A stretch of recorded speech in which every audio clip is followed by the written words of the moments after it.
Good morning and welcome to another edition of Mark's Inspiration. Here to inspire you and enlighten you with what I've learned in my 61 years of life. And what I've learned is there's so much to learn that I will never learn it all. Don't you wish you were a teenager again, as I've said many times, so you could know it all? Yes, I remember the days where I had it all. I had all the answers. Now I don't have many answers, but I have a few, so I'm going to pass them on to you.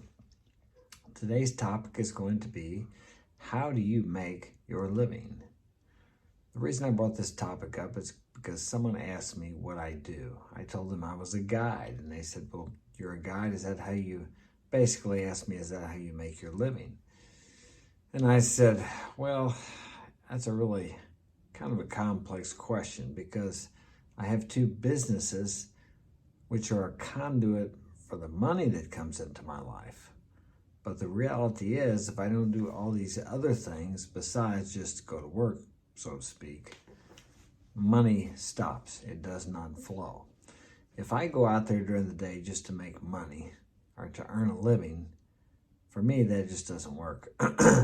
Yeah, I'll get some money, but I have to do all these other things too. I have to be of service to the greatest number of people that I can be. And that's not just in my businesses. That's not just with this YouTube channel. It's not just with my other company. I have to be of service everywhere, all the time. A life of service is a life of fulfillment and a life of abundance. Many people don't realize that, and it took me years to figure that one out. Or I don't know if I figured it out, but it was just enlightened within me through no effort of my own. But I found out over the last 30 years that the harder I try to make money, the farther money gets away from me and the faster it flees from me. But the harder I try to serve my fellow man, God if you like, higher self, money just comes to me. And there have been many times where the money starts coming to me, and of course I like it. I like money. I like the way it makes me feel. I like the things I can do with money. And then I start chasing money instead of chasing, let's say, excellence, or chasing service, chasing being of service to my fellow man. And invariably, every time I do that, the money gets farther away. Things start getting restricted. I start feeling like I'm in lack, not only in money, but in all aspects of my life. And then I realized what I have done. I started chasing money again. And that's a hard one to get away from, because all my life I've been told and taught that I have to go out and get what I want. But the opposite is true. You don't have to go out and get what you want. You have to go out and give away what you want. Whatever you put out in life will come back to you. Whatever you take from someone will be taken from you. And whatever you give to someone will be given back to you, multiplicatively, every time, in every way. Now, the reason people don't believe this, although we have all these sayings, what goes around comes around, you reap what you sow, karma, etc. It doesn't happen immediately in the outside manifest world, if you'd like to say it that way. But it does happen within you immediately. The outer effect, or the visual effect, or the effect that you can see with your eyes, experience with your senses, well, sometimes you can experience with your senses, because if you hurt someone or do something that you know is wrong, you get a certain feeling inside of you, because you know that was wrong, or at least it was wrong for you. Right and wrong is relative to cultures, times, perspective of social structures, because some things that are right today were not right 100 years ago, and some things that are wrong today were not wrong 100 years or 1,000 years ago, or not wrong in different countries, depending on where you live or what culture you're in. So be careful what you label right or wrong, or even good or bad. I don't believe there is an absolute good or bad. I'll give you a good example. We have snipers here, right? If they kill 100 of the enemy, well, we think he's a hero. But he's not a hero to the families of the men he killed, is he? Now, how do you justify that? Some people say, well, they're evil. Oh, are they?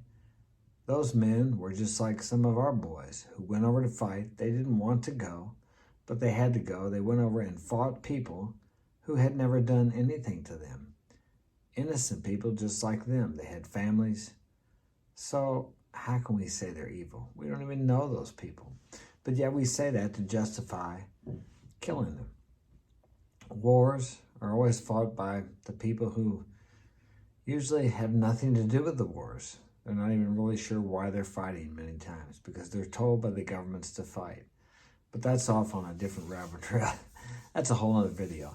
But we're back to how money comes into your life, or how abundance or how supply comes into your life. It comes into your life by serving your fellow man. If you look around and everybody didn't serve each other, we would not have anything. I would not have this camera to talk to you on. I would not have this house to live in.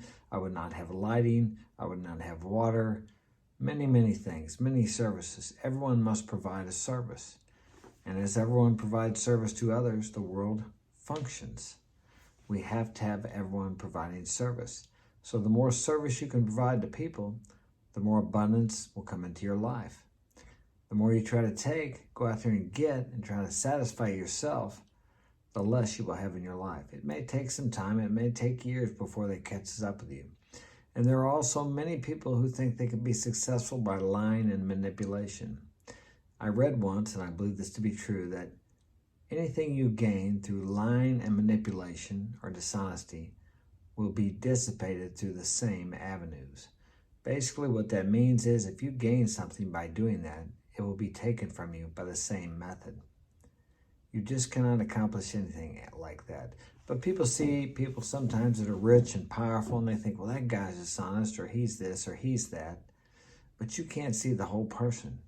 All you see is what you think is bad about him. But you don't see the good that maybe he's done in other parts or aspects of his life. We all have weak spots in our lives. We all have defects of character. You can't see them in everyone. Sometimes you see someone and you think they're a great person, and maybe they are, but you don't see what they struggle with alone. Maybe they have a pornography addiction. Maybe they cheat on their wife. Maybe they're mean to their kids. There's just many things that you don't know. It's like my mother said, we never know what goes on behind closed doors. But if you want money, love, happiness, people to be compassionate with you, to be understanding, you have to be these things to other people. Now, you don't have to feel it when you first start doing it. Just take the actions and the feelings will come. Be compassionate, be generous, be giving. Do you want the universe to give to you? Do you want the universe to be compassionate with you? And on to a different topic. Well, not really a different topic. It intertwines with this one. Many people want to find the perfect lover, the perfect girlfriend, the perfect boyfriend. And the question is, would you go out with you? Are you the kind of person you want to attract? Let's say you want to attract a loving, understanding, rich man. Are you a loving, understanding, rich woman? Even if you weren't rich in monetary value, are you rich inside? Do you have riches within you that would attract a man that is rich? And the same with a man. If you wanted to attract a beautiful, understanding, loving woman, are you a beautiful man on the inside? Because that's where it really counts. You can only attract in life what you are. Sometimes you attract in life what you need to show you what you are. But everything you want in life comes from the service you provide to others. We are all connected somehow. I know it doesn't seem like that, and it doesn't seem like it to me either. But anything I do, as I said, to you or for you, comes back to me multiplied. I've lived long enough to experience the benefit side of that and the liability side of that. And the liability side of it isn't pretty. So that's why I've chosen to be more giving, more generous, and I don't always feel like doing it. I'm a firm believer in tithing. Let's take away the religious aspect of that. Let's say giving to organizations that have helped me grow metaphysically, spiritually, to help me grow in the ways that I want to grow. I support these people. Because without them, maybe I would not be where I am today, and I like where I am today. So I give to those organizations. You give wherever you feel you need to give. And if you can't give $1 out of $10, you will never give 10,000 out of 100,000 or 100,000 out of 1 million. Many people say, well, I'll give when I get enough. Or it's easy for him to give because he's got a lot of money. No, it doesn't get any easier. It always goes against your selfish, self-survival mode to give. Not always, but a lot of times it does. And the more you give, the more comes back to you multiplied. It happens. Try it and see if it doesn't work. It never comes back usually from where you give it to, and don't expect it back from that person. Anytime you give service to anyone, maybe unless it's your boss or a company you're working for, don't expect to get anything back from that company or person. But it does come back to you. You cannot give without it coming back to you. So give freely, happily, and joyfully. Sometimes that's not always easy to do. Whatever you want. If you want to become wealthy, help other people to become wealthy. Give money away. That is two different forms there. There are many ways to help other people. Enrich the lives of others. I like to help people. I like to guide people to a more contented, useful, fulfilling life. And by doing that, I draw that to myself because I want to be fulfilled. Everyone chases certain things, money, power, prestige, fame, because they are looking for a feeling. And they think when they achieve these desires, they're going to have that feeling. What they're really after is a feeling. So feel that way now, and then the fulfillment will come from the feeling. It's called reverse transmutation, I think. I can't remember exactly what it is. But the feeling will bring on the manifestation of what you desire, just like as if you had what you desired, it would bring on a certain feeling. I can't remember what it's called. Neville Goddard talks about it, so you could check him out. He's got some really good books.